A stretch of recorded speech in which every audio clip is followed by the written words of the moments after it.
വിശദമായ വാർത്തകളിലേക്ക്. പശ്ചിമ ബംഗാളിൽ ട്രെയിനുകൾ കൂട്ടിയിടിച്ചുണ്ടായ അപകടത്തിൽ മരിച്ചവരുടെ എണ്ണം 15ആയി. സിബി ജോസഫ് ചേരുന്നുണ്ട് ദില്ലിയിൽ നിന്നും. സിബി, അപകടത്തിന്റെ വ്യാപ്തി വർദ്ധിക്കുകയാണ്, മരിച്ചവരുടെ സംഖ്യ വർദ്ധിച്ചു വരുന്നു. ഇപ്പോൾ സംഭവസ്ഥലത്ത് നിന്നും ഏറ്റവും ഒടുവിലായി പുറത്തേക്ക് വരുന്ന റിപ്പോർട്ടുകൾ എന്താണ്?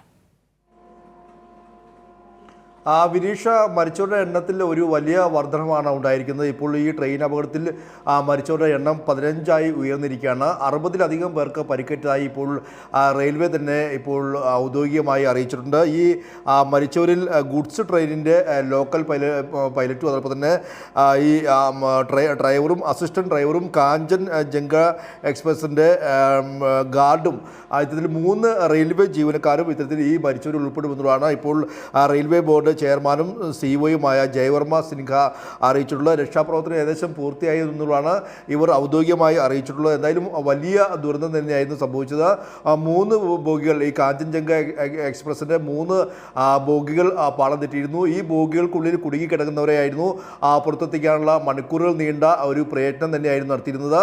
ഇതിൽ പ്രധാനമായും പോലീസും ദുരന്ത നിവാരണ സേനയും എല്ലാ നിലയും ഇത്തരത്തിൽ രക്ഷാപ്രവർത്തനം പുരോഗമിക്കുകയായിരുന്നു. ഇപ്പോൾ 15 പേർ മരിച്ചു എന്നുള്ള വിവരമാണ് ഏറ്റവും ഒടുവിലായി റെയിൽവേ ബോർഡ് ഔദ്യോഗികമായി അറിയിച്ചിട്ടുള്ളത്. അതേസമയം തന്നെ ഇന്നിപ്പോൾ രാവിലെ 8:50-നാണ് ഈ ഒരു അപകടമുണ്ടായത്. ബംഗാളിലെ ഡാർജിലിംഗ് ജില്ലയിൽ സിലിഗുരിക്ക് സമീപമാണ് ഈ അപകടമുണ്ടായത്.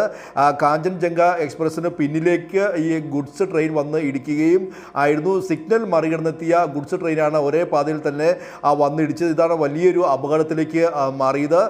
ഈ പാസഞ്ചർ ട്രെയിനിൻ്റെ 3 ബോഗികളും ഗുഡ്സ് ട്രെയിനിൻ്റെ നിരവധി ബോഗികളും ഇത്തരത്തിൽ പാളം തെറ്റുന്ന ഒരു സാഹചര്യമുണ്ടായി.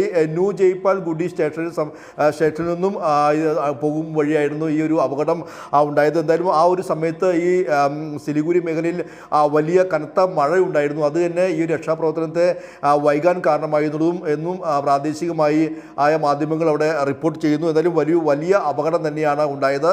ഈ അപകടത്തിൽ ഇപ്പോൾ പ്രധാനമന്ത്രി നരേന്ദ്രമോദി അടക്കമെല്ലാത്തിനെയും അനുശോചനം രേഖപ്പെടുത്തിയിട്ടുണ്ട്. ഈ അപകടത്തിൽ മരിച്ചവരുടെ ആശ്രിതർക്ക് 2 ലക്ഷം രൂപ ധനസഹായം നൽകുമെന്നും പരിക്കേറ്റവർക്ക് 50,000 രൂപയുടെ ധനസഹായം എല്ലാത്തിനെയും പ്രഖ്യാപിച്ചിട്ടുണ്ട്. അതേസമയം തന്നെ ഈ NDA സർക്കാരിൻ്റെ കാലത്ത് തുടരെ ഉണ്ടായിരുന്ന ഈ അപകടത്തിൽ വലിയ വിമർശനവുമായി പ്രതിപക്ഷ പാർട്ടികളും രംഗത്ത് വന്നിട്ടുണ്ട്.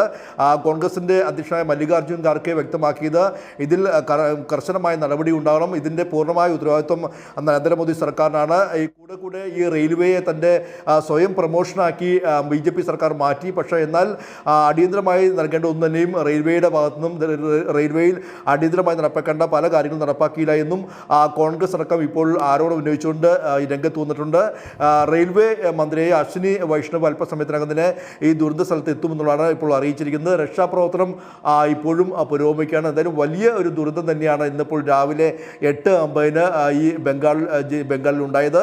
ഇപ്പോൾ ഏറ്റവും ഒടുവിലായി ലഭിക്കുന്ന വിവരമനുസരിച്ച് 15 പേർ മരിച്ചിട്ടുണ്ട്, 60-ലധികം പേർക്ക് പരിക്കേറ്റിട്ടുണ്ട് എന്നുള്ളതാണ് പറയുന്നത്. ഈ മരിച്ചവരിൽ 3 റെയിൽവേ ജീവനക്കാർ അടക്കമാണ്. ഡാർജിലിംഗിൽ ഉണ്ടായ ട്രെയിൻ അപകടത്തിൽ 15 പേർ മരിച്ചു, 60-ലധികം പേർക്ക് പരിക്ക് പറ്റിയതാണ് റിപ്പോർട്ട്. സിബി ജോസഫാണ് വിശദാംശങ്ങൾ നൽകിയത്.